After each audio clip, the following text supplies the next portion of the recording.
Well, should you be afraid of Christie? Maybe. Let me give you guys an interesting story here. So Christie was speaking privately to Republican leaders for the party's summer meeting. And in the meeting, he was touting his crossover appeal. Now, the whole mindset of the Republican Party right now is you should run away from your crossover appeal and you should only appeal to your base. That's been the going, reasoning in 2008 and 2012. We saw how well it worked out for them, right? What they really need is candidates who can reach across the aisle and who can appear to be moderate. And so Christie's not running away.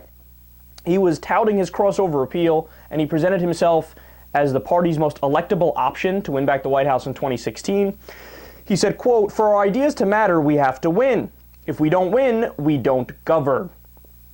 And he actually preemptively defended a lot of parts of his record that the Republicans dislike. So he defended the idea that he, said Barack Obama did a good job when it comes to Hurricane Sandy, which, let's be honest, a lot of people in the Republican base flat out blamed the loss in the election on Christie supporting President Obama when Hurricane Sandy hit right before the election.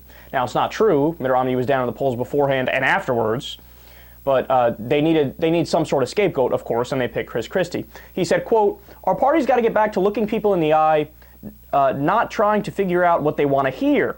I tell folks in my state all the time, if you're looking for the candidate you agree with 100% of the time, go home and look in the mirror. You're it. You're the only person you agree with 100% of the time, all right? If that's the litmus test, forget it."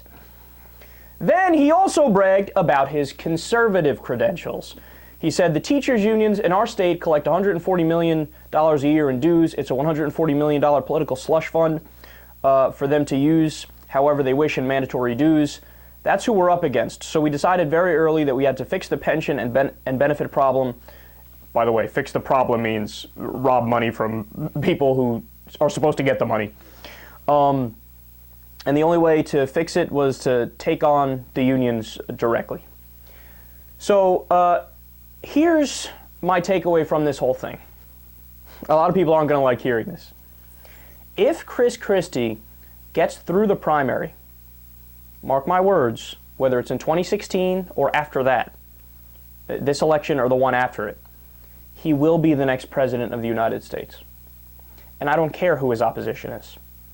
And even, so for example, even Hillary, him and Hillary are neck and neck in most polls. Some polls Hillary's ahead, other polls Christie is ahead. But the difference is historical trends. So in other words, it's more likely if a Democrat has been president for 2 terms, that even if the Democrat did a fantastic job, they're going to vote for the Republican, because that's just how history works. The American people go back and forth, or it's more likely that they will go back and forth. Look at the Clinton administration. Clinton Gore, how good of a job did they? They did a pretty good job with the country. Of course, you could say a lot of that had to do with the internet boom, but the economy was doing well. Everybody was pretty happy, and they still. Al Gore actually won the election by 500,000 votes, technically, so maybe it's a bad example, but Bush got the presidency. It was a close election, right? So that's my fear. My fear is if he gets through, he'll win. However, it's a big if to say if he gets through the primary, because the Republican base is mental. They're out of their minds. They clap when people dying. Remember, they did that when Ron Paul was asked a question. What if some guy doesn't have insurance and he's laying on the road bloodied and needs somebody to pay for it? Don't expect the state to pay for it. Yeah, let him die, let him die. They cheered Rick Perry when he's, talking about the death penalty, how many people they killed. Yeah, dying people, yeah. So many of the candidates didn't believe in evolution, so on and so forth.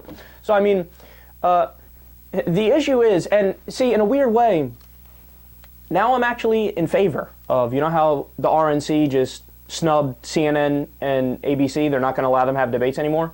I like that. Because now if we have only right-wingers, the Fox News debate, and then they're thinking about maybe doing a Mark Levin, Rush Limbaugh, Sean Hannity debate, I want that.